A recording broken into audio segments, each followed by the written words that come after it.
Unidos. La canción se llama Planet desde Iron Visit.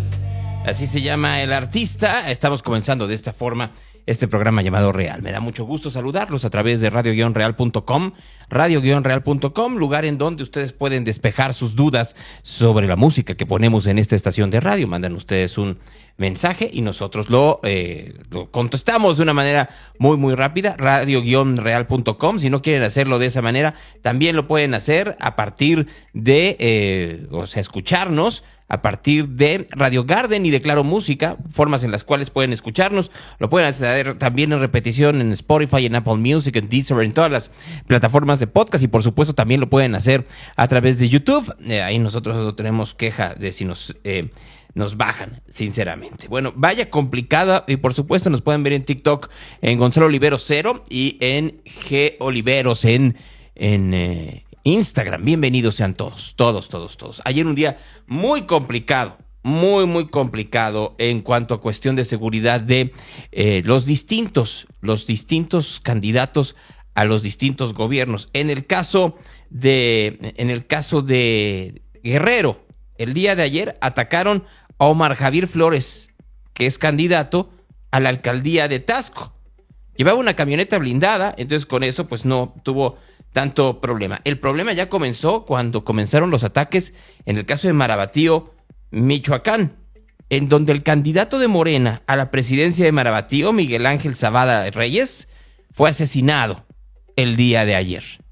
Ayer mataron al candidato, en la tarde, al candidato de Morena a la alcaldía de Marabatío, Michoacán. Pero si no fuera suficiente, luego Armando Pérez Luna, candidato del PAN a la alcaldía de Marabatío, Michoacán, fue asesinado a eso de las 10 de la noche. O sea, mataron al candidato de Morena y mataron al candidato del PAN a la alcaldía de Marabatío, Michoacán. La inseguridad crece en este país a niveles ya no solo escandalosos, por increíble que parezca, no hay tanto escándalo por ello. Nos podemos escandalizar de muchas cosas menos de la inseguridad, cuando es en donde tendríamos que estar muy pendientes. Y más aún porque la inseguridad se está acercando cada vez más a las campañas.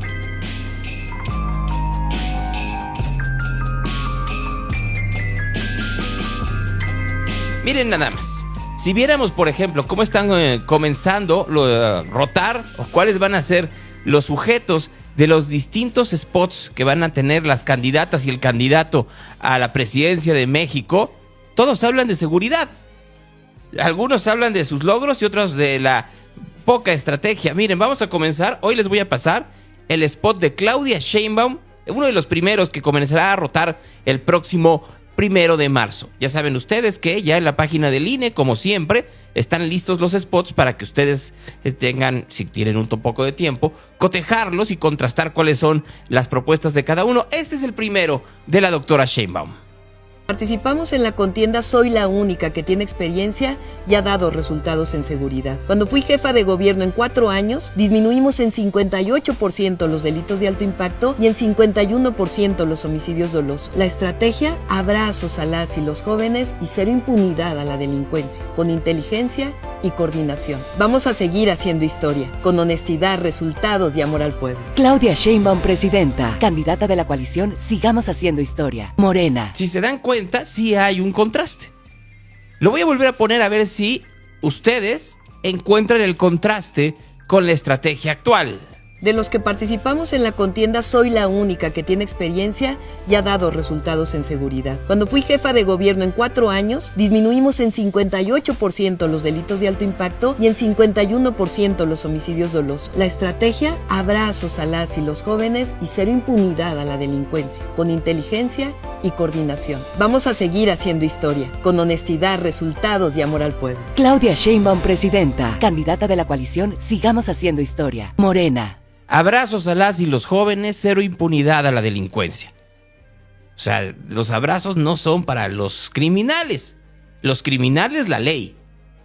Sí hay una diferencia.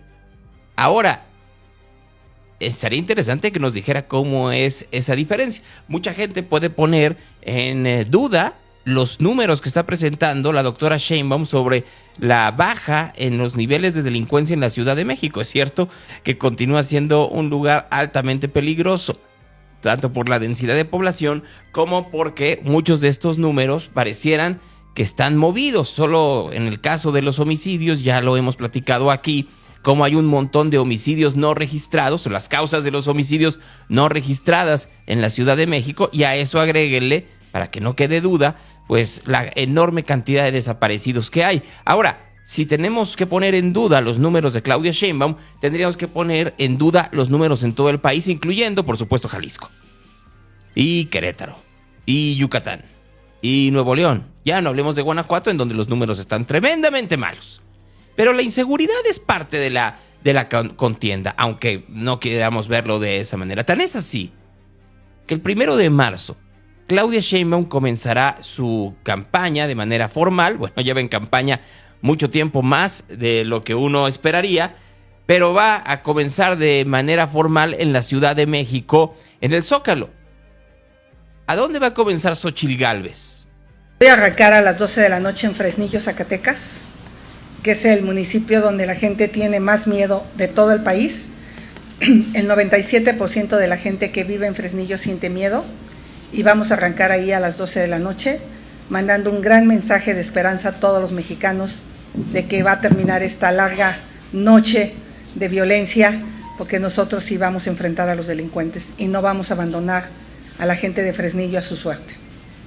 Y posteriormente vamos a ir a Aguascalientes y de ahí estaremos en Irapuato a las 5 de la tarde. Bueno, no lo dice, pero también Irapuato y todo Guanajuato, la gente tiene mucho miedo. Los niveles de inseguridad de Guanajuato son tremendos.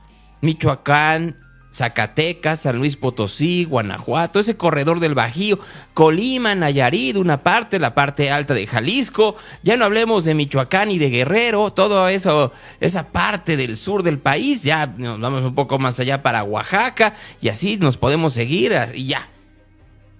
Ya no hablemos de Sonora, de Sinaloa, de Baja California Sur, Durango. Coahuila no está tan duro en estos momentos, pero ¿qué tal Chihuahua o Nuevo León?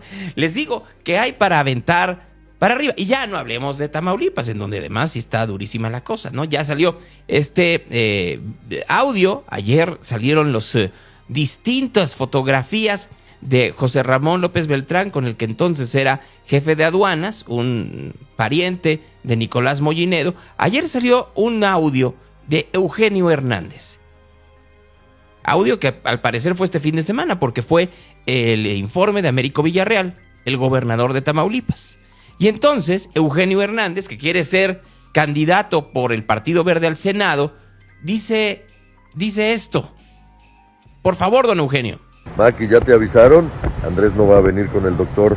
Se le está complicando cada vez más el tema por lo del muertito de San Pedro de las Pipas. Esto le va a explotar y nos puede alcanzar para entrar los dos. Mañana moviliza al Verde. Es ahorita cuando se puede apretar. Fíjense bien lo que está diciendo. O sea, lo que está diciendo es: Andrés Manuel no fue al informe de Américo Villarreal. Dice Eugenio Hernández que no fue porque el escándalo de Sergio Carmona, este hombre que fue asesinado en San Pedro Garza García hace ya 3 años, mientras estaba en una barbería, le estaban cortando el pelo y llegaron y lo ultimaron. Y se supone que este hombre, el señor Carmona, que en paz descanse, era uno de los financiadores de Morena en esa zona a partir del Huachicol. Y lo que se sabe también es que está siendo investigado no por autoridades mexicanas, sino por autoridades de los Estados Unidos, allá en Texas, en donde estuvo esta fotografía de José Ramón López Beltrán con el jefe de aduanas. ¿Van entendiendo la trama? ¿O lo que se quiere construir en cuanto a trama? Entonces Eugenio Hernández dice: es un buen momento para que entremos los dos. Cuando dice entremos los dos, entremos a las listas para el Senado. Ya saben que ya todo el mundo está cerrando sus listas y ahorita hablaremos al respecto. Voy a movilizar al Verde. Escuchen de nuevo. Don Eugenio. Maki, ¿ya te avisaron? Andrés no va a venir con el doctor. Se le está complicando cada vez más el tema por lo del muertito de San Pedro de las Pipas. Esto le va a explotar y nos puede alcanzar para entrar los dos. Mañana moviliza al Verde. Es ahorita cuando se puede apretar. Es ahorita cuando se puede apretar. Deberían de apretar en seguridad y no en la parte de política. Pregúntenle en Guerrero nomás cómo les fue el día de ayer con asesinatos de candidatos. Había dicho el presidente que no iba a haber una sola oportunidad de que hubiera asesinatos de candidatos. Si él se está refiriendo a Xóchitl, Jorge y Claudia, pues probablemente no lo haya y así sea. Pero de los demás, vamos en un conteo que debemos ir ya por la veintena. Así, para que vayamos entendiendo. Y la violencia política está al tope.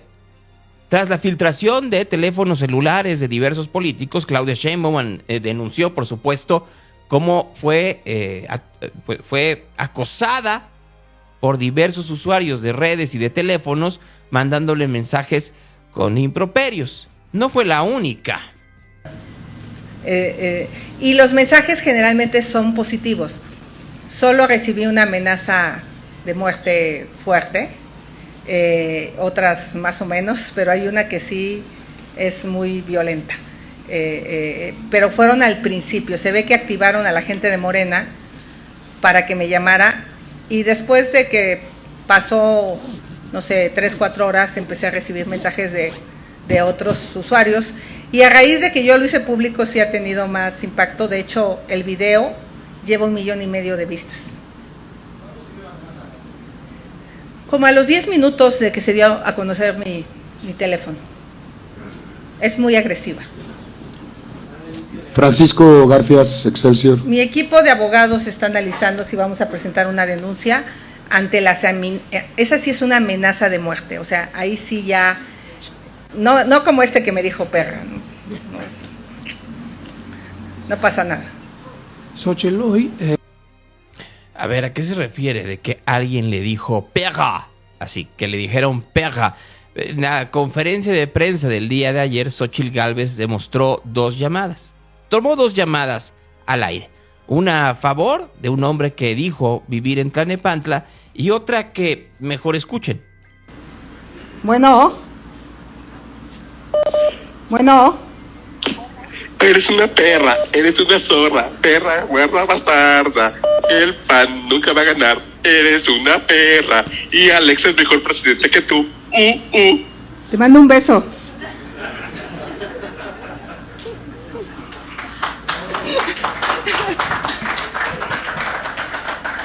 Casi les diría que un 95% son mensajes positivos, un 5% son mensajes de ese tipo. Sí ha habido amenazas fuertes, pero bueno, Bueno, ahí tienen ustedes a Xóchitl Gálvez contestando llamadas telefónicas. Ay, Dios, ese es el nivel de la política en México, ¿no? Está padre que te hablen y te digan... Bueno.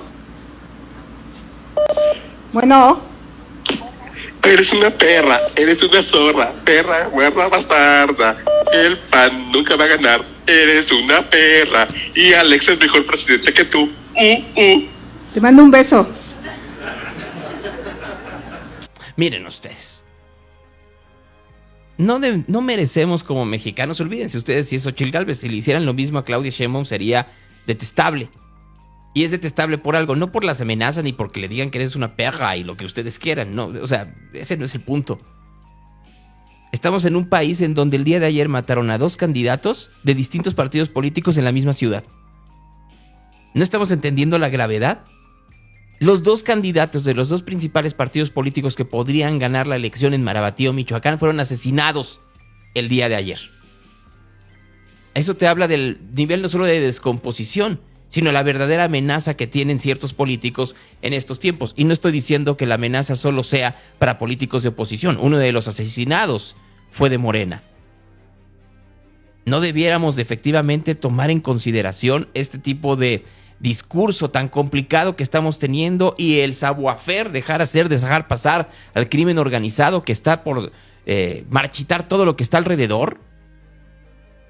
¿Qué gana este señor? Pues seguramente notoriedad. Eres una perra, y se acabó. Lo mismo quien le mandaba a Claudia Sheinbaum y todos los que filtraron números de gente, de periodistas militantes, sí, pero que tendrían el derecho a guardar su privacidad. El presidente de México el día de ayer volvió a decir que el teléfono de la reportera del New York Times era un medio público. No, claro que no. Y aunque lo fuera, el gobierno de México, como ninguno otra entidad privada, tiene derecho a dar a conocer los números de nadie. Está en la ley de protección de datos personales. Que el presidente no lo quiera entender o quiera jugar a ver cómo justificar su error, no lo hace una realidad. Y la realidad es que la violencia en México y las amenazas, ya no solo a políticos o periodistas, sino a el ciudadano común y corriente, el famoso ciudadano de a pie, son constantes. Ir en este país en carretera se ha vuelto prácticamente imposible. ¿Cómo van a hacer una campaña estas candidatas y el señor Álvarez Maínez por tierra ante las amenazas del crimen organizado? Muy valiente Xóchitl Gálvez en ir a Fresnillo, Zacatecas a medianoche. Probablemente no le pase nada a ella. Eso es lo que no sucede con los ciudadanos comunes y corrientes que a la medianoche, por supuesto que no están en la calle ante un eventual o virtual toque de queda. Gálvez pidió el día de ayer, ya que se tenía la filtración del teléfono celular de la señora Sheinbaum, poder hablar con ella para debatir. Ya, eso muy histriónico, sinceramente. Es muy delicado lo que el presidente provocó desde la mañanera, haciendo público el teléfono de una periodista, y yo sigo insistiendo que el presidente es muy machito contra dos mujeres periodistas, pero no enfrenta así a la delincuencia organizada. Con la delincuencia organizada es bastante omiso y sobre todo pues les ha permitido crecer en el territorio nacional. Y yo sí creo que lo que pasó con la periodista es inaceptable. Y por cierto, si alguien tiene el teléfono de Claudia Sheinbaum, porque yo no lo he visto en las redes, pues pásemelo para ver si quiere debatir, porque se anda escondiendo. ¿Por qué se anda escondiendo? No son las formas, sinceramente. Están acordados 3 debates. Que se hagan esos 3 debates y con eso es más que suficiente. O debiera de serlo. Y obviamente, pues en una campaña en donde pareciera que Claudia Sheinbaum está inmóvil, y es una estrategia que uno tendría que entender. Es la candidata que va arriba en las encuestas, aunque las encuestas puede uno dudar mucho de ellas. Algo es cierto, tienen más referencia y más reconocimiento entre la población en general que Xóchitl Gálvez. Y Gálvez lo que tiene que hacer es buscar que esta campaña de confrontación le funcione para subir puntos. Y pude gobernar la Ciudad de México. Poder, eso no es poder, perdón. Se cayó el metro, no hay agua y tenemos contingencia ambiental. Pues sí, es cierto, la Ciudad de México tiene contingencia ambiental, no hay agua y se cayó el metro, no está diciendo ninguna mentira, solo que pues, los gobiernos panistas de la Ciudad de México tampoco son lo mejor del mundo, al contrario, aunque quieran decirlo. Santiago Taboada, que ahí va presentando a sus cuadros para ver quiénes quedan, ayer presentó a 2 que no sé ni cómo tomarlo, a Javier Lozano y a Ernesto Cordero. Senador por el PAN, secretario de Hacienda y Desarrollo Social, un hombre que disfruta ganar viniendo de atrás.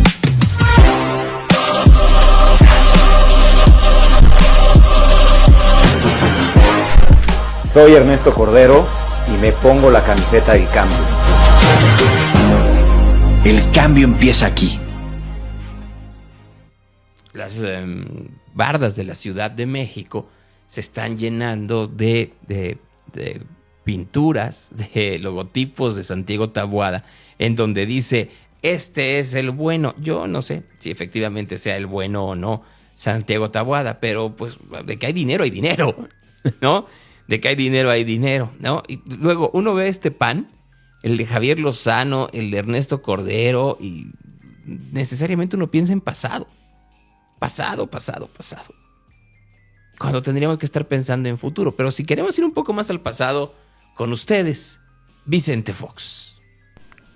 Claudia, tienes que deslindarte de este corrupto presidente que tenemos. Claudia, No seas imitamonos, no seas calca de un tipejo como López. Claudia, tú no vas a ser presidenta. No tienes las calificaciones, no tienes la honestidad, no tienes el comportamiento y la verdad que se requiere para ser presidente de este gran país. Claudia, olvídate de tus aspiraciones. Naciste en la cuna de un corrupto que se llama López Obrador, que ha manoseado y corrompido al Poder Judicial. Tú ya no tienes autoridad moral, Claudia. Retírate de esta contienda y déjanos a los mexicanos construir el gran país al que todos aspiramos. Claudia, México entero te lo pide. Retírate de esta contienda electoral. México entero te lo pide. Está un poco exagerado el señor Fox. La verdad es que no es así. México no está pidiendo que se retire Claudia Sheinbaum de la contienda. Hay un sector que efectivamente no le ve cualidades. Sheinbaum tiene cualidades, no tiene carisma. Es muy difícil hacer una campaña sin carisma y es ahí en donde entra el enorme magnetismo del presidente López Obrador y el éxito clientelar de los programas sociales. Eso no se puede negar y por ello también Sheinbaum está arriba dentro de las preferencias en las diversas encuestas, que no hay que creerles tanto, para ser muy honesto. Hablando de encuestas, ayer entrevistaron en la noche a Enrique Alfaro en Quiero Televisión, en este canal que se encuentra en la ciudad de Guadalajara. Y cuando le preguntaron sobre, fíjense cómo es chistosa la cosa, y yo creo que tendríamos que ser muy mesurados. Porque cuando el gobernador Alfaro se encontraba abajo en las encuestas, muy por debajo, ni quien hablara de ellas. Ahora que está arriba, pues ahora sí la pavonean por todos lados. Ni muy, ni tan.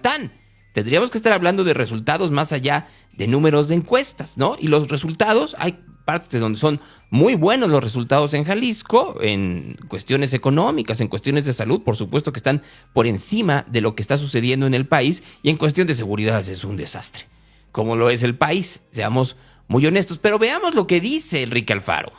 También un tema que es de interés para el gobernante, pues es cómo lo están evaluando en encuestas, ¿no?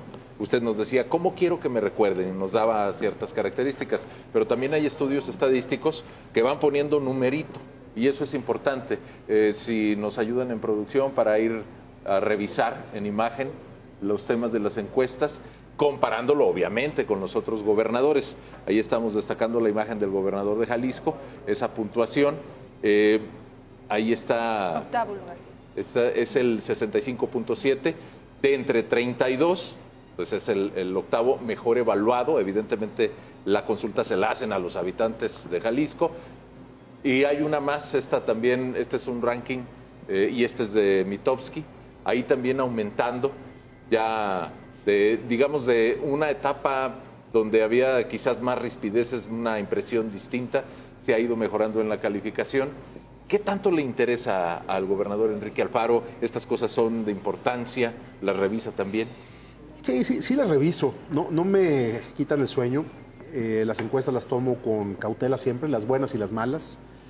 Cuando en el 2014, antes de la elección de Guadalajara, decían que íbamos a ganar con el 80% de la votación, pues tampoco me creía que sea la realidad. Hay que ver la fotografía del momento con cautela y cada día más revisando quién genera la encuesta, ¿no? Porque también es cierto que se ha generado un mercado, pues con cuánto quiere salir, pues tanto vale, ¿no? Yo creo que el mejor termómetro es la calle, sigo creyéndolo, lo creí siempre y hoy con más fuerza sostengo que uno como gobernante sabes cómo anda el ánimo con salida a la calle. Y yo creo que aquí en este sexenio hubo momentos difíciles. En el segundo año particularmente se sentía en la calle, el ambiente era distinto. Y hoy yo creo que estoy en el mejor momento, porque la misma calle te va diciendo que hoy la gente entiende que se han hecho muchas cosas bien, que hay otras por hacer mejor, Hay gente a la que no le caigo bien y que nunca le caeré bien, haga lo que haga. Pero eso no significa que los ciudadanos no reconozcan el trabajo y sobre todo algo que es bien importante, que no respeten al gobernador. Ganarte eso es más difícil todavía. Yo todavía puedo decir que salgo a la calle con la tranquilidad de que la gente, incluso los que no les caiga bien, me tratan con respeto y eso lo valoro y lo agradezco mucho, porque cuando vas al estadio, cuando vas a la vía recreativa, cuando vas al cine con tus hijas, cuando te sales pues de tu entorno más cuidado de un evento de gobierno, ahí es cuando sientes la realidad. Pues sí, efectivamente. Y cierto es que en el 2020, 2021 no le iba tan bien y mucho asusado por lo que sucedía en la pandemia, el famoso caso de Giovanni López, que fue muy mal llevado por la comunicación social del gobierno de Jalisco y que terminó estando de la fregada, la verdad. Ahora, ¿qué le ha funcionado al Alfaro en estos últimos meses? Uno, por increíble que parezca, el no subirse al tren de la sucesión presidencial. Hubiera sido un mejor candidato Alfaro que Álvarez Maínez, sin duda alguna. De hecho, es muy notoria la lejanía de Alfaro con lo que está sucediendo en Movimiento Ciudadano, un partido político que parece que no tiene brújula a nivel nacional. Eso no quiere decir que Jorge Álvarez Maínez sea un mal candidato, no. Tiene las mismas características de Claudia Sheinbaum, es un eficiente político, tiene una idea muy clara. ¿Qué le falta? Pues le faltan herramientas de carisma y ahí tendría que ayudarse muchos. Ya subió al rojo a este ex líder de la Federación de Estudiantes Universitarios a que esté en su campaña, a ver si de esa manera prende un poco, aunque se ve, la verdad, muy complicado. También habló Alfaro de esto, de que él no es parte del movimiento na. Señora, compadres, y la relación entre Jalisco y Nuevo León, que nunca ha sido sencilla, parecía que iba sobre rieles. Y ahora se metió a la grilla y se acabó la amistad. No creo que estemos en ese punto. Sí se enfrió la relación un poco, pero la agenda de trabajo entre Nuevo León y Jalisco tiene que retomarse, porque es un eje económico muy importante y las campañas van a pasar. Lo que tenemos es que poner el interés de nuestros estados por delante y yo estoy seguro que pronto voy a poder platicar con Samuel como gobernador de Nuevo León. Como gobernador de Nuevo León creo que ha hecho un trabajo serio, lo respeto, pero creo que lo que pasó en Movimiento Ciudadano a nivel nacional fue de veras terrible, lamentable, y a mí inclusive me generó hasta vergüenza todo lo que nos pasó. Y bueno, pues hoy ya estamos ahí. ¿Qué te puedo decir? Decían, se los dije, pero... Pero no, si lo dijo, pues sí lo anticipó. Lo dije por convicción, lo dije entonces. Las cosas no iban bien, no se estaban haciendo bien, no se hicieron bien, desde mi punto de vista. Y todo lo que se ha construido en torno a ese modelo y esa apuesta política, pues yo no tengo ninguna identidad con ello. Yo no soy fosfo, yo no soy lo nuevo, yo no soy arráncate compadre, yo no soy nada de eso, yo soy un político serio, soy un político profesional. Y jamás cervezas, ¿verdad? Y jamás voy a estar de acuerdo con esa noción de la política que la envilece, la banaliza. No puedo, y a lo mejor yo soy el que estoy equivocado, no lo sé, pero yo no puedo hacer política así, yo soy un político serio. Y eso que está pasando acá, lo que he visto en las últimas horas, perfiles, personajes, narrativas, me entristece mucho porque yo creo que fui parte de la construcción de una alternativa que había llevado a ese proyecto nacional a convertirse en una posibilidad real. Pues sí, pareciera que el madrino, Dante Delgado, está echando por la borda el partido. Ahora, no seamos ingenuos. Cuando Enrique Alfaro habla específicamente que no es lo nuevo, no es fosfo, no es arráncate compadre, no está hablando específicamente en contra de Samuel García, ni siquiera de Dante Delgado. Está hablando en contra de Rafael Valenzuela, que es el estratega mercadológico de Movimiento Ciudadano. El pleito entre ambos es enorme. Y es tan grande que efectivamente termina por tener este tipo de cuestiones ríspidas, muy ríspidas. Ahora, entre las cosas que mencionó Alfaro es que él pretende estar en la boleta en el 2030. Que no sabe de qué, pero que esté en la boleta. Pues ¿de qué podría estar Alfaro? Ni modo que de senador o de jefe de gobierno en la Ciudad de México. Es obvio que va a intentar ser presidente en el 2030. Y apostando con ello que los números de Samuel caigan en los últimos 3 años y que los de Mariana no levanten y que no levante Luis Donaldo, y así nos podríamos seguir, a menos que se convierta en parte del gabinete de Claudia. Un gabinete brutalmente debilitado de gente cercana a Claudia y lleno, si lo verán ustedes, de rémoras del obradorato. Hablando de rémoras, ayer Morena mandó un escrito a el INE pidiendo que se suspenda, así están escuchando bien ustedes, que se cancele la coalición Fuerza y Corazón por México, porque dice Morena que no ha acreditado ciertas cosas. Dice que está pidiendo que respecto a la solicitud de registro de la modificación del convenio de la coalición Fuerza y Corazón por México, pues que no lo hicieron bien y que al final del día terminaron por tronarlo. Morena pide que se quite la coalición Fuerza y Corazón por México. No pueden con sus propios problemas. O sea, miren, ayer se supo que Hamlet García Almaguer, se conoce como Hamlet Almaguer, ya no era el vocero de la campaña de Claudio Delgadillo allá en Jalisco. Se dijeron muchas cosas, la verdad es que le dieron otro hueso, ¿no? Ahora, Hamlet Almaguer es por decirlo de alguna manera, el líder de un mecanismo de seguimiento al desarrollo de las etapas que comprende el actual proceso electoral. Es decir, va a haber diputados viendo que no se viole la ley. Y el primero que va a ver eso es Hamlet Almaguer. Después, José Elías Lixa, que es muy cercano al PAN, allá de Yucatán. Luego Marco Antonio Mendoza Bustamante del PRI, Karen Castrejón del Verde, José Gerardo Rodolfo Fernández Noroña, es decir, Gerardo Fernández Noroña del PT, va a ser el vocero de la campaña de Claudia Sheinbaum. Es el representante del PT ante el INE y además va a monitorear, pues, ¿qué es ajonjolí de todos los moles, Gerardo Fernández Noroña? Bueno, Reginaldo Sandoval Flores del PT, Ivonne Ortega de Movimiento Ciudadano, Elizabeth Pérez del PRD, igual que Jesús Alberto Velázquez Flores. Todos esos que acabo de mencionar van a estar viendo cómo están las campañas. Y ya que no me quiero salir de Jalisco, pues dieron a conocer ayer quiénes son los pluris de Morena. El primer lugar es Candelario Ochoa, el segundo es, ¿cómo se llama? Alejandro Puerto, y el tercero es Cecilia Márquez, la emperatriz de la noticia. Aunque ya saben que emperatriz puede cambiarse por otra cosa. Los huesos siempre buenísimos para todo mundo. Buenísimos.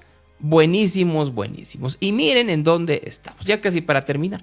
Javier Corral, exgobernador de Chihuahua por el PAN y ahora cercano colaborador de Claudia Sheinbaum, denuncia las corruptelas del gobierno del PAN. Pues es un problema sistémico, transversal. En el tema principal de la corrupción, la que nos afecta a todos, que es en las compras públicas, en las contrataciones públicas, en la obra pública, hay dos partes en esa corrupción. No solamente la corrupción del servicio público, está la otra parte del sector privado que toma atajos, que inventa redes de corrupción que nacen desde los notarios públicos, porque no hay facturera sin un notario corrupto. Claro. El modelo de convenio que hizo el PRI y el PAN en Coahuila, en donde se reparten los principales órganos de ejecutores de obra, tienen también al órgano revisor, al de transparencia, al de vigilancia y luego notarías. Es un modelo corruptor, ¿no? Claro. O sea, necesitan al notario para la constitución de la empresa fantasma y luego para poder seguir todo el fenómeno de la corrupción. Ay, les digo que en serio no se había dado cuenta. En serio no tenía idea. Mientras tanto el país está en llamas. Ahora resulta que continúa el escándalo del presidente López Obrador, narcopresidente. Ayer se lo preguntaron a Ken Salazar, y Ken Salazar, que dijo no hay nada en contra del presidente, ¿Dónde lo dijo? Por increíble que parezca, en Michoacán. Miren, como lo dijo la Casa Blanca muy claramente, no existe una investigación relacionada al presidente López Obrador. Eso es la realidad. Como lo dijo la Casa Blanca, como lo digo yo como embajador de los Estados Unidos aquí en México, no existe una investigación relacionada al presidente López Obrador. Mirando lo que llevamos de la seguridad, pues yo creo que no habíamos tenido tiempo donde trabajábamos tanto a la mano con el gobierno de México en todos los temas de seguridad. Miren, me parece que hasta esta mañana lo anunciaron que la canciller y el gobierno vamos a tener reunión en Washington este miércoles sobre el tema de migración, pero ahí enfocándonos por la primera vez Estados Unidos y México a la mano en Guatemala, porque sabemos que mucho de lo que vemos en el corredor de los migrantes y en ese tema se tiene que solucionar atendiendo las causas, y ahora tenemos una oportunidad de hacer eso en Guatemala. Pero en eso también viene algo de la seguridad, porque sabemos que el crimen organizado se ha ido así a otros lugares donde pueden hacer mucho más, y eso ha sido en el tráfico de personas. Entonces, esos temas las estamos levantando bien. Llevamos trabajo bueno. Yo como embajador tengo reunión muy frecuente, a veces 2 veces, por lo menos una vez a 2 semanas, a veces a cada semana, con la secretaria Rosicela, que se encabeza de la Mesa de Seguridad de México. Tenemos reuniones muchísimas con la Fiscalía y trabajando en cosas que son importantísimos para la seguridad de todos. Por ejemplo, si se mira lo que se está haciendo o lo que se ha hecho hasta con los delincuentes, ¿no? Que fue el gobierno de México, y al perder sangre y vida de mexicanos en la captura de Rafael Caro Quintana, en la captura de Ovidio Guzmán, en la captura del mentado Nini. Entonces esos trabajos siguen y esos trabajos van a seguir siempre.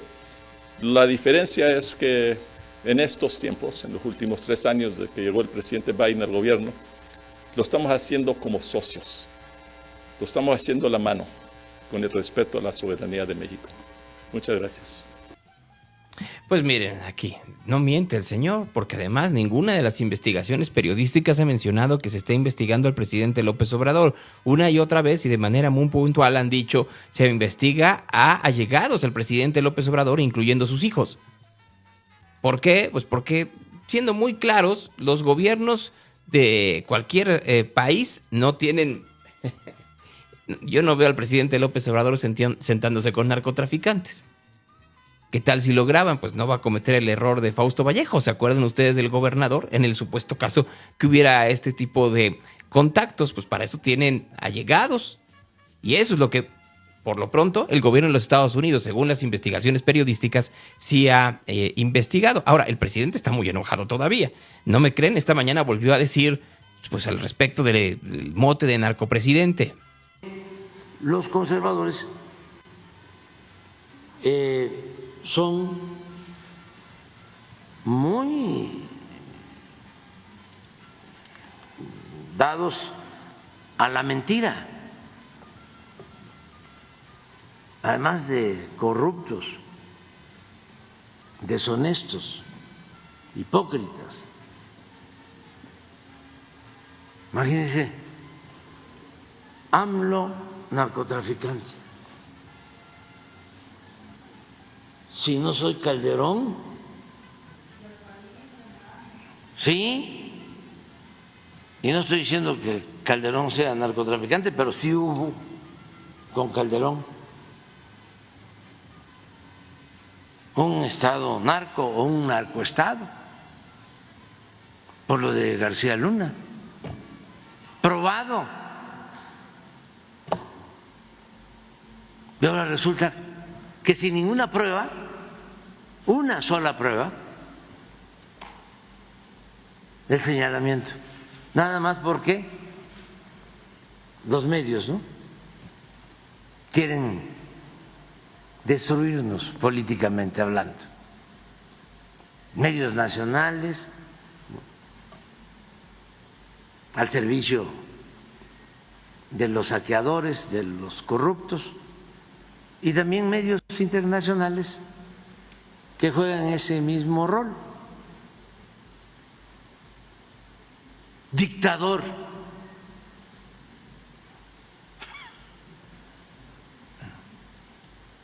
¿De dónde? ¿A quién hemos reprimido? ¿A quién hemos desaparecido? ¿A quién hemos...? ¿Cuánto dinero gastan en granjas digitales en el gobierno de México? En periodistas militantes, señor presidente. ¿En serio cree que somos todavía tan naifs para... Ayer en la conferencia de prensa, bueno, eso que se llama conferencia de prensa, pero todos sabemos que no lo es. Era hasta notorio como Vicente Serrano, periodista de Fuste y Fuste,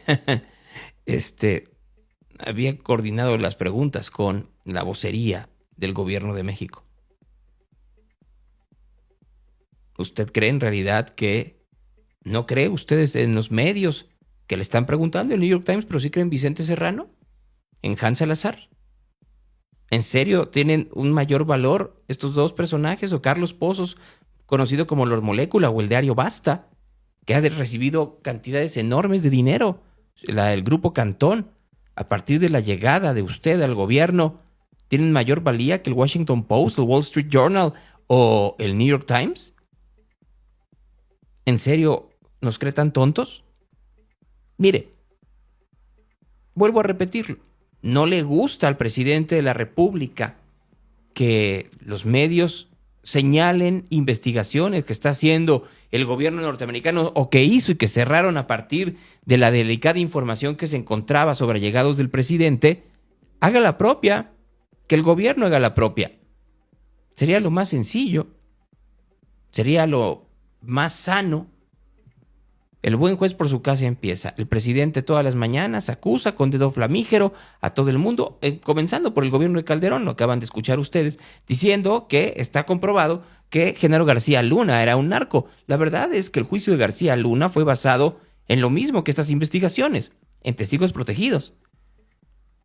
Y ahí lo que se trató de hacer es ver qué tan veraces eran hacia el jurado, porque no hubo una sola prueba. Durante el juicio de García Luna no se presentó una sola prueba. Una no hubo. Entonces, si no hubo pruebas, igual que no las hay en estas investigaciones o supuestas investigaciones, ¿por qué una se tiene que dar por válida y la otra no? Porque al día de hoy tampoco existe una acusación de delitos contra la salud contra Genaro García Luna en territorio mexicano.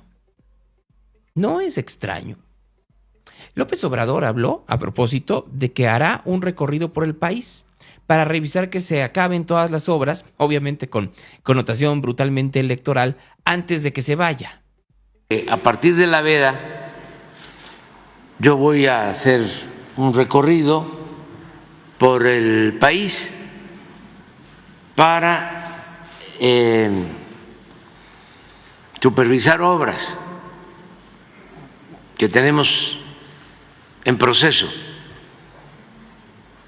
sin comunicación con ciudadanos, sin reuniones con ciudadanos, sino reuniones de trabajo, supervisión. Voy a estar en donde se están construyendo puentes, donde se están construyendo caminos, donde se están construyendo hospitales, donde estamos haciendo acueductos, desde luego en los tramos del Tren Maya. A eso voy a dedicarme y voy a recorrer todo el país para seguir avanzando. El propósito es terminar todas las obras, no dejar nada en proceso, nada pendiente. Bueno, pues el presidente López Obrador dice que porque quiere que todo se acabe. La verdad es que, ¿qué les puedo decir? Ayer, el gobierno de México terminó la venta de activos de estas plantas de generación de energía de Iberdrola, pues ya las compró, ¿no? Lo anunció Iberdrola desde Bilbao, ¿no? Entonces ahí son 12 centrales de generación de ciclo combinado, un parque eólico en México. El total de la venta son 6.200 millones de dólares norteamericanos. 6.200 millones de dólares norteamericanos le costó el chistecito al gobierno de México para comprar los activos de Iberdrola en el país. Y el presidente está muy contento por eso. Porque vamos a estar en Tamazunchale, San Luis Potosí. Vamos a una planta que hasta ayer era de Iberdrola. Hasta ayer. Y ya se adquirió. Y esa planta es muy importante porque fue la de las primeras que iniciaron en el periodo de privatización de la industria eléctrica. Entonces es muy simbólico el que se vaya a esa planta, que ya pasa a ser una empresa pública. Se regresa lo privado a lo público. Son 13 plantas que se adquirieron, se compraron. Y esto va a significar que la Comisión Federal de Electricidad y el gobierno, que es del pueblo, ya tenga más del 50% de la generación de energía eléctrica para que se siga abasteciendo a todos los usuarios, todos los consumidores de energía eléctrica barata.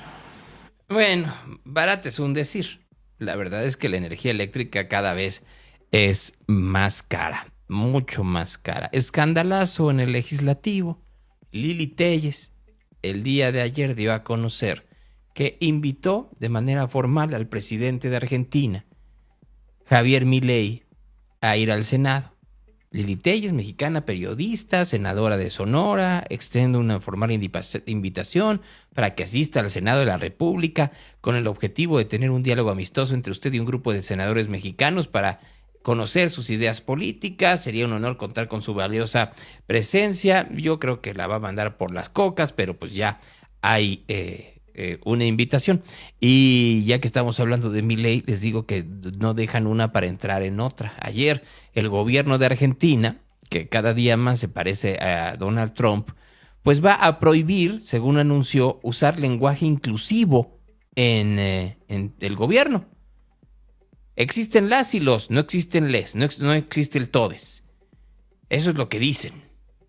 En segundo lugar, por decisión, por supuesto, también del presidente Javier Milei, se van a proceder a iniciar las actuaciones para prohibir el lenguaje inclusivo y todo lo referente a la perspectiva de género en toda la administración pública nacional. Por supuesto, esto ustedes ya conocen los detalles, no se va a poder utilizar la letra E, la arroba, la X y evitar la innecesaria inclusión del femenino en todos los documentos de la administración pública.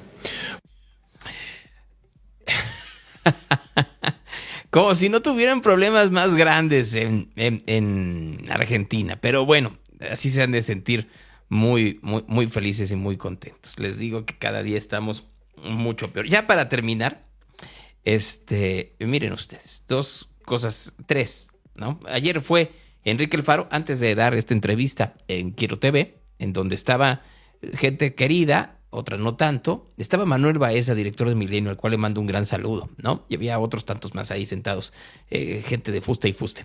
Pero fue al Congreso de Jalisco. Entonces se supone que mañana, por fin, van a votar el presupuesto de la UDG, ya para que la UDG tenga un presupuesto progresivo y este tipo de cosas. La UDG dijo que listilla desde chiquilla.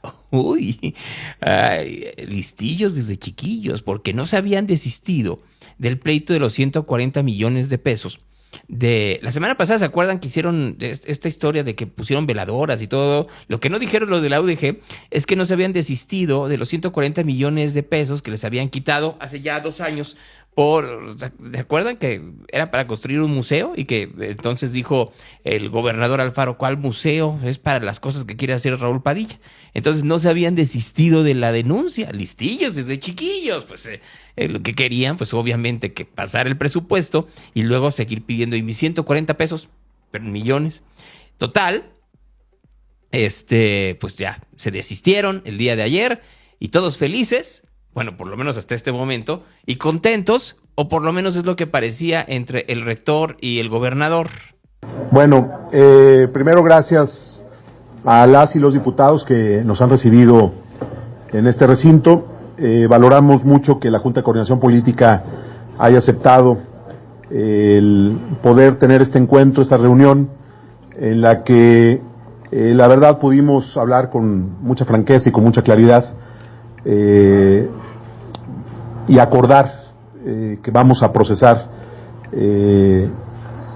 la agenda del presupuesto constitucional con toda la voluntad de las fuerzas políticas para que esta iniciativa de reforma constitucional que presenté hace unas semanas pueda votarse de inmediato en el Pleno. Ya el presidente nos dará la fecha, pero ya hay un acuerdo de que será de inmediato. Y tengo que decir que como jalisciense me da mucho orgullo el haber escuchado los posicionamientos de las y los coordinadores de los grupos parlamentarios que por unanimidad nos han expresado que será respaldada esta iniciativa y votada a favor en las próximas horas. Creo que es una gran noticia para Jalisco, creo que es sin duda una muestra de que aquí, más allá de las diferencias naturales que pueda haber entre expresiones políticas, también hay voluntad para poner por delante a Jalisco y en este caso para poner por delante a la universidad de todos los jaliscienses. Por eso reconozco y agradezco esta disposición. Creo que la reunión sirvió también para aclarar y entender la dimensión de lo que implica esta reforma, que no es solamente un asunto de presupuesto, sino que tiene que ver con un replanteamiento integral de la manera como estamos planificando la educación media superior y superior en Jalisco, de cómo estamos fortaleciendo a la universidad y su autonomía, pero al mismo tiempo blindando a la universidad de las agendas políticas para que la universidad pueda estar concentrada en sus funciones sustantivas. Creo que ese es uno de los propósitos más importantes sobre los que hemos trabajado y creo que será uno de los logros también que más orgullo nos puedan dar de este sexenio, y particularmente yo lo digo, de esta legislatura que ha sido sin duda una legislatura de una enorme responsabilidad, que ha sabido, insisto, superar diferencias, construir acuerdos por el bien de Jalisco, y hoy estaremos procesando una más de las ya varias reformas constitucionales que a partir del consenso y del diálogo, o del diálogo y la construcción de consensos, se han podido generar en Jalisco. Entonces, hay un acuerdo ya para que sea aprobado. Bueno, pues está el acuerdo que ya todo el mundo sabe. Alguien dice, sí, yo no dije que no se estuviera construyendo el museo.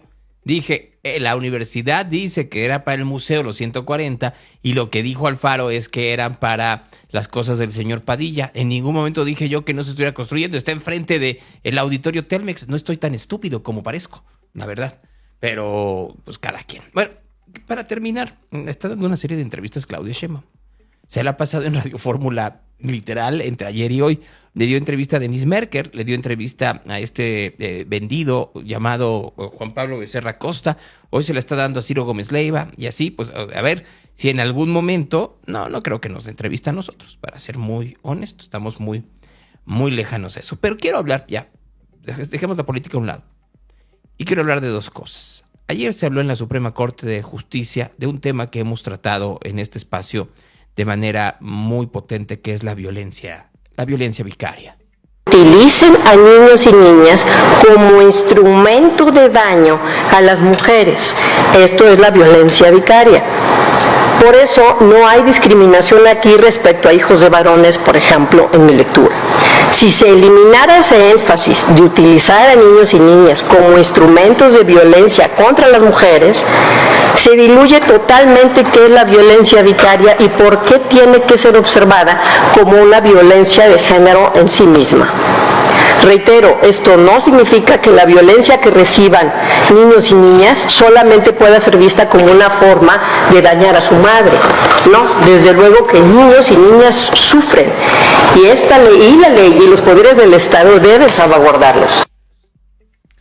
Eso es por el lado de la ministra Margarita Ríos Farjat. Y luego está el escándalo de este juez del Estado de México, Juan Manuel Alejandro Martínez, que pues, liberó a un presunto abusador infantil.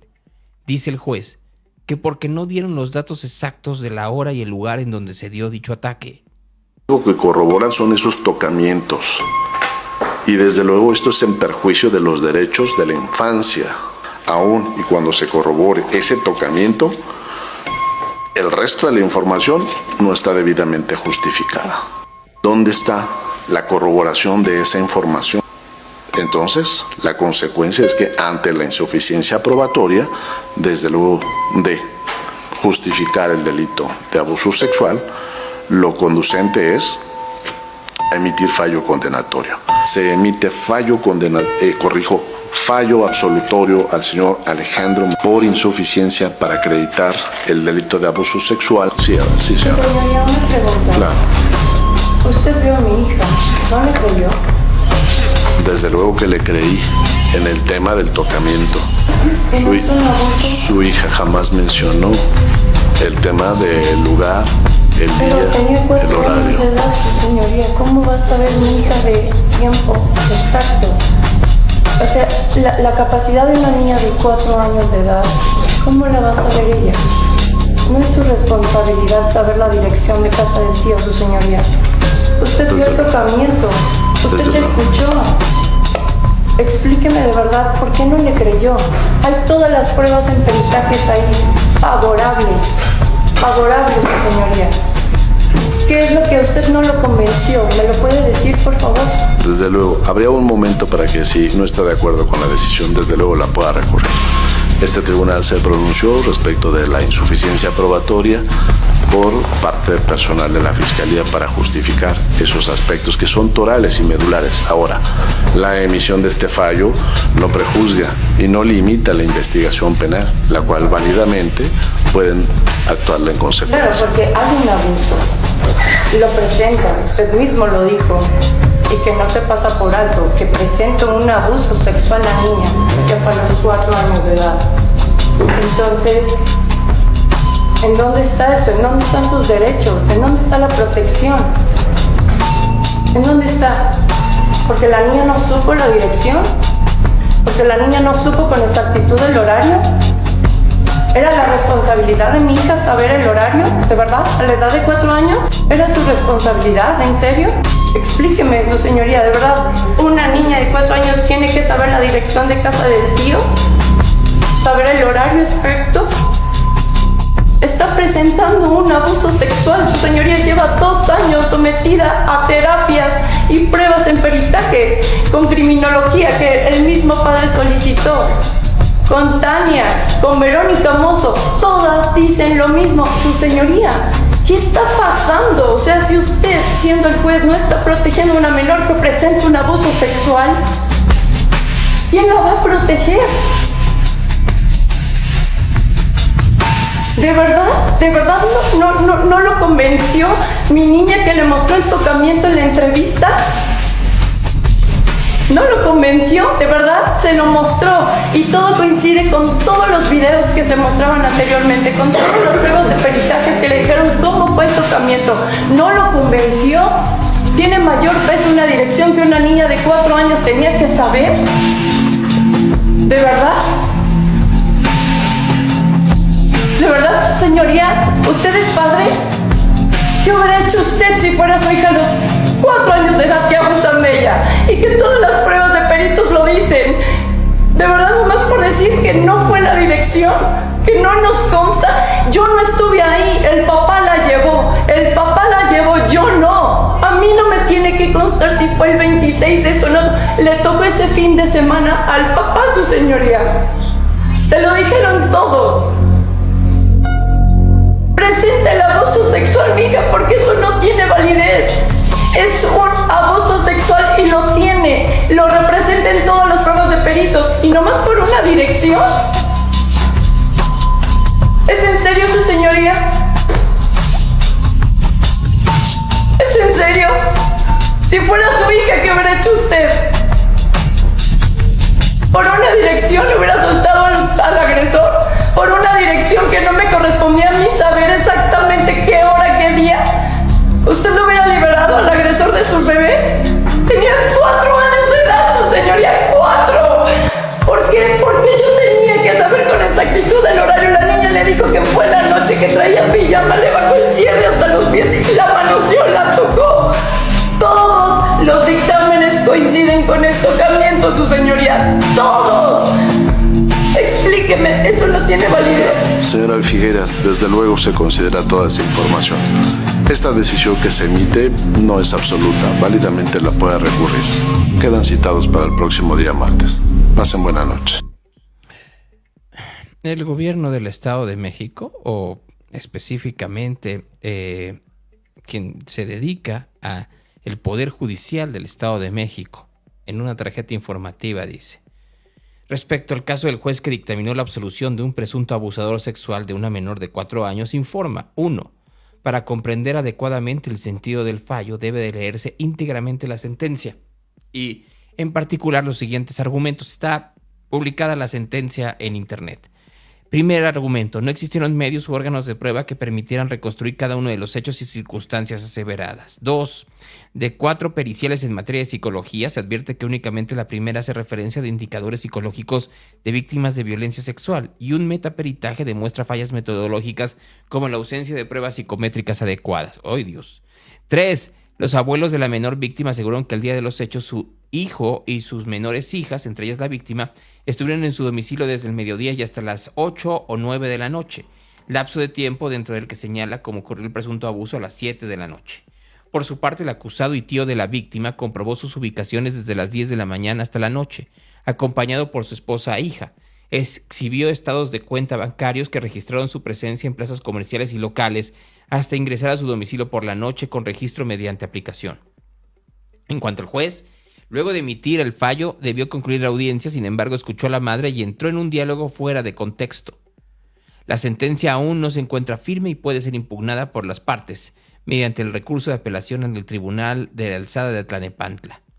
La Procuraduría General del Estado de México reafirma su compromiso con la justicia imparcial y reitera que se tomarán las medidas correspondientes para garantizar que este caso sea tratado con la seriedad y responsabilidad que se requiere. Durante 2023, nuestras juezas y jueces penales emitieron un total de 725 sentencias condenatorias por los delitos de violación y abuso sexual contra menores de edad. Y en lo que va del 2024, suman 68 sentencias condenatorias, 35 por violación y 33 por abuso sexual. Así las cosas en otro de los temas pendientes que tiene este país, que por supuesto es la justicia. Reporte de tráfico. Ay, les digo. Dicen, la familia anda cubriendo al hermano abusador. Recuerden que se refiere específicamente al hermano, al tío de la vez tiene una familia y se supone que estuvieron juntos durante todo ese día. Un galimatías, claro. No, muy complicada la situación, Marco. No sé lo que tú opines. Sí, efectivamente, Gonzalo, se vuelven temas muy, muy complicados y efectivamente si hay una falta de apreciación correcta de valoración de pruebas de parte del juzgador, pues deberá el Consejo de la Judicatura también hacer lo suyo y proceder, en todo caso, si así se puede determinar, que se revise nuevamente el asunto en otra instancia, por supuesto, y con jueces diferentes, ¿no?, de superior jerarquía. ¿Qué te puedo decir? Bueno, pues esto seguiría dando de qué hablar. Ayer, en otras cosas, faltan 2 semanas para que comience la Fórmula 1, ¿verdad? Así es, Gonzalo, ya empezaron con algunas pruebas desde la semana pasada, inclusive. La presentación, sobre todo, pues, de las escuderías y eso. A ver, no estoy muy... ¿Cuántos meses descansan? ¿3? Creo que como 4 o 5, digo, según yo, a ver si alguien nos corrige. Yo tampoco soy muy adicto a la Fórmula 1. A ver, termina como por noviembre, entonces van a comenzar en marzo. Entonces, es diciembre, enero y febrero, 3 meses, ¿no? Más o menos, sacándose cuenta. Bueno, pues ya el Checo Pérez ya sacó anuncio nuevo. Decían que no se podía lograr, que el esfuerzo era en vano, que nunca estaríamos entre los primeros. Pero hemos demostrado que las voces de desaliento no definen nuestro rumbo. El carácter, el esfuerzo y el sacrificio son los verdaderos pilares de nuestro éxito y el motor que nos impulsa hacia adelante. Cuando se avanza con ideas claras, el tiempo siempre pone las cosas en su lugar. Por eso, para quienes llevamos en el corazón primero Jalisco, el mejor premio es saber que vamos por el camino correcto. ¿Cuánto le habrán pagado? Así, nomás así como, ¿cuánto dinero le habrán pagado por esto? No sé, pero una cantidad. Y mira, ya por otro lado, nos están diciendo que empieza mañana, de hecho, la Fórmula 1. Entonces sí va a ser empieza esta semana entonces con las pruebas, que ya saben que todo lo que hay, ¿no? La clasificación y todo eso. Bueno, pues qué bueno que le vaya bien a el Checo Pérez. El padre del Checo, que había dicho que ya no quería nada porque había sido una chicanada la proceso de selección por el que quedó Claudio Delgadillo, pues ahora resulta que sí, va de regreso, que va de diputado plurinominal. Bueno, pues es que ya le devolvieron sus juguetes, pues entonces sí le entra así, ¿no? Ay, yo ya no sé ni qué decir, en serio. Bueno, vas con el tráfico, Marco. Claro que sí. Comentarles a todos cómo se encuentra la metropolitana en estos momentos. Comentarles que en Avenida Prolongación Juan de la Barrera, en su cruce con Violeta, hay un percance. Además, hay una volcadura de tráiler en la carretera Tala-Ameca. Si bien es cierto, está fuera del área metropolitana, sí está entorpeciendo la circulación a quienes se dirigen hasta ese punto. Además, hacia la zona del circuito metropolitano, donde se genera una gran carga vehicular en este sentido. Además, también comentarles que hubo una persona golpeada por un camión de transporte público, golpeada, no atropellada, en Avenida Belisario Domínguez, en su cruce con Esteban a la Torre, y hay servicios de emergencia en la zona. Además, un percance grave en la calle Zapotlanejo, Avenida Zapotlanejo, en su cruce con Tamazula de Gordiano, esto en la colonia Jalisco de Tonalá. En Prolongación Federalismo y calle Independencia, otro percance entre particulares. Más temprano, un percance en la avenida Enrique Díaz de León y Jesús García. Acaba de ocurrir un percance entre 2 vehículos particulares en Avenida Servidor Público, en su cruce con calle Jesús, esto en dirección hacia Jardines del Valle. Y en carretera a Chapala, pasando periférico, es decir, bajando la subida del Tapatío hacia el aeropuerto, hay otro percance también que está entorpeciendo mucho la circulación hacia esta zona. Semáforos que no funcionan esta mañana en Avenida Cloutier y Moctezuma, mal sincronizados los de Avenida Juárez y luego los de Vallarta. Además, también no están funcionando los de Aurelio Aceves en su cruce con López Cotilla, en Avenida Revolución y San Rafael, y en Avenida Revolución y Doctor Pérez Arce tampoco están funcionando correctamente. Vialidades complicadas de la circulación: Avenida Hidalgo de Chapultepec a Federalismo, Avenida Colón en su cruce con Paseo de los Balcones, Avenida Lázaro Cárdenas en su cruce con 8 de Julio, y Juan Pablo II de Periférico hasta la zona de Ávila Camacho también presenta mucha carga vehicular esta mañana, lo que hay en el reporte vial de Radio Real. Gonzalo, todos. Fíjate, Marco, acaban de preguntarle al presidente López Obrador, ¿no? Ya sobre esta invitación que le hizo Lili Téllez a Javier Milei, ¿no? Y bueno, pues mira, mejor que en lugar de que yo te platique, que él lo diga. Sí. En su derecho, ellos pueden invitar a cualquier persona, ya lo han hecho. No sé si cuando se reunieron los conservadores de varios países vino Milei. No, porque vino el de España, ¿cómo se llama? No, de los de Vox, sí. Vino el de Vox, vinieron otros. Es Abascal. Sí. Y no, este es un país libre. ¿Se reuniría usted con el presidente? Eso no. Eso sí que no. Le desearía que le fuera muy bien con sus invitados, con toda la libertad para expresarse, para manifestarse. Pero yo no tengo pensado ahora recibir a jefes de Estado, a presidentes. No está en la agenda. No está en la agenda, dice. No quiere recibir a Milei. Ay. Pero bueno, solo por lo que genera, Gonzalo, porque es igual de Estamos tan conservador. distraídos en infiernitos sin darnos cuenta que el infierno real está a nuestro alrededor y que es tremendo, realmente tremendo y tristísimo. Sí, nos está quemando. Muy complicado lo que pasa alrededor. Y mira, Marco, yo lo pienso con un gran pesar por familias que no tienen privilegios. Tú y yo, al final de cuentas, claro que vivimos en privilegio. Y eso nos da un descanso, por decirlo de alguna manera, ¿no? Y quien tendría que estar combatiendo no los privilegios, sino la falta de privilegios o de condiciones para los demás sería el presidente, pero por alguna razón, bueno, tú y yo sabemos cuál es la verdadera razón. Mira, estamos a 7 meses de que acabe esta administración, y la administración quedó a deber en todo quedó a deber esta administración. Vean ustedes nada más, ¿para qué nos hacemos tontos? La manera en la que estamos muy lejanos de un estado de bienestar. La educación está mal, la salud está mal, la seguridad está mal, la movilidad está mal. Pueden dar todas las entrevistas que quieran a todo el mundo y pueden hacer todas las conferencias de prensa que quieran, pero la realidad está en la calle y la realidad no se mejoró en nada. Al contrario, hubo factores exógenos, claro, la pandemia no ayudó de mucho, pero mucho menos ayudó la falta de transparencia, la necedad de los funcionarios públicos y la obcecación de cómo tenía que ser el camino.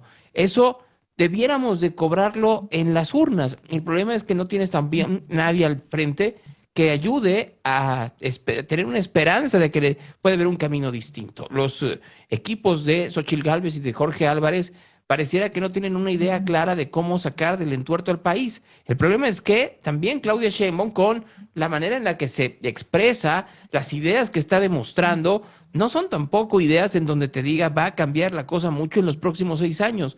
Y lo vuelvo a decir, yo no sé si el país soporte el narcotráfico desbocado 6 años más. Vamos, yo no creo que los Estados Unidos lo soporten. Y ese es el verdadero riesgo, Marco. Sí, efectivamente, Gonzalo, se salió todo quedamos en muchas cosas mucho peor, inclusive una muestra que podemos ver todos en la calle, y eso, no solo la delincuencia, que todos tenemos miedo al salir, como dices, hasta la tienda, ¿no? Lo vemos inclusive, por ejemplo, un ejemplo muy claro, el tema de los bancos de bienestar. La gente está pasándola muy mal desde hace unos meses o semanas, donde se la pasan desde las 6 de la mañana hasta las 3 de la tarde para no alcanzar a cobrar muchas veces, y sobre todo que muchos de ellos es gente vulnerable o gente de edad, gente adulta, pues, que también la está pasando mal. Mira, ayer la Auditoría Superior de la Federación dio a conocer datos de cómo se están dando pensiones del bienestar a muertos. O sea, y entonces ahí te habla de un caso de ineficiencia y corrupción. Ineficiencia por no tener un control claro, o corrupción de la forma en la cual se está utilizando dinero público para financiar algo que tú y yo no sabemos. Es inaceptable.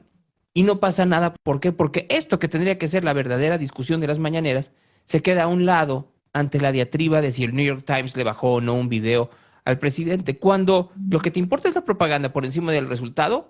Eso es lo que obtienes, Marco.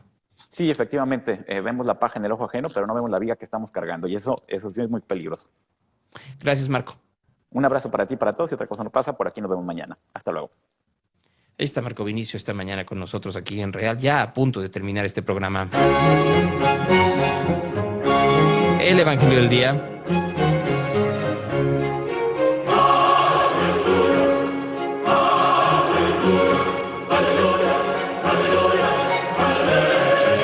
En aquel tiempo Jesús se dirigió a la gente y a sus discípulos y les dijo: en la cátedra de Moisés se han sentado los escribas y los fariseos. Haced pues y observar todo lo que os digan, pero no imitéis su conducta, porque dicen y no hacen, aten cargas pesadas y las echan a las espaldas de la gente, pero ellos ni con el dedo quieren moverlas. Todas sus obras las hacen para ser vistos por los hombres. Se hacen bien anchas las filacterias y bien largas las orlas del manto. Quieren el primer puesto en los banquetes y los primeros asientos en las sinagogas. Que se les salude en las plazas y se les llame rabí. Nosotros, en cambio, no os dejéis llamar rabí, porque uno solo es vuestro maestro, y vosotros sois todos hermanos. Ni llaméis a nadie Padre vuestro en la tierra, porque uno solo es vuestro Padre del cielo. Ni tampoco os dejéis llamar doctores, porque uno solo es vuestro doctor, Cristo. El mayor entre vosotros será vuestro servidor. Por el que se ensalce será humillado, y el que se humille será ensalzado. Esa es palabra de Dios. Real Radio, the station of the cat. Nos vamos. Y miren, alguien dice aquí que mis papás viven enfrente de un cajero automático del Banco del Bienestar de Uruapan, y día y noche filas. Y como dice Marco, mucha gente vulnerable. Claro, uno de las únicas cosas que ha dado este gobierno es dinero en la mano a la gente. Tal vez tendríamos que darle las herramientas para que creen ese dinero. Pero eso no lo hacen gobiernos que lo que están pensando no es en el bienestar de nuestros familiares y de nosotros mismos, sino en su bienestar y de cómo perpetrarse en el poder. No lo digo solo en el caso de Morena, lo digo en todos los casos. Nos vamos. Lo más reciente de Modern English. Los mismos de I Melt With You regresaron mañana a las 8:30.